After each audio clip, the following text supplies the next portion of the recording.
Is Microsoft SQL Server reporting the msodbc SQL17.dll is missing? I'm Sophie Chen, a senior Windows developer. I've identified the library gap and have the professional fix ready. Before we begin the manual steps for msodbc SQL17, you can access a utility designed to help provide a clean system environment. This is the msodbc SQL17, a legacy version of the SQL ODBC driver still required by thousands of legacy-ready ERP and accounting tools. If missing, the software will report provider SQL Server not found. Now that you have the context, let's move into the repair process with a fresh installation. This issue indicates a structural problem within Microsoft SQL Server's installation. Reinstall the latest version of Microsoft SQL Server from the official site to restore msodbc SQL17.dll safely and ensure all registry links are updated. In cases where the official installer remains ineffective, we must escalate to a manual review of your system's active runtime state. A standard reboot clears out temporary memory conflicts and gives the Windows loader another chance to properly register the msodbc SQL17 component during startup.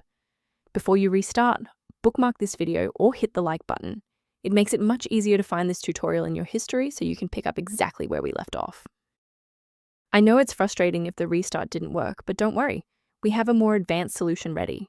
If you need to pause the video to take a breath, please do. If the restart didn't help the program find the file, we need to manually register the DLL pointer in the registry. First, open Command Prompt as admin. Second, type regsvr32, followed by your file name causing the error, then hit Enter. Why are we doing this? Well, these files rely on a pointer in the registry. If the program can't find that pointer, it doesn't matter if the file exists, it won't load. Before concluding, I want to address a critical security consideration for maintaining your system's integrity. Remember that msodbc SQL17.dll is part of a complex ecosystem. Changing it manually without updating its dependencies can lead to permanent errors. For a reliable way to monitor these specific library interactions, I've included a professional resource link in the description. If configuration alerts are present, the official maintenance tool below outlines general guidance for msodbc SQL17. I'm Sophie Chen, and I appreciate you watching.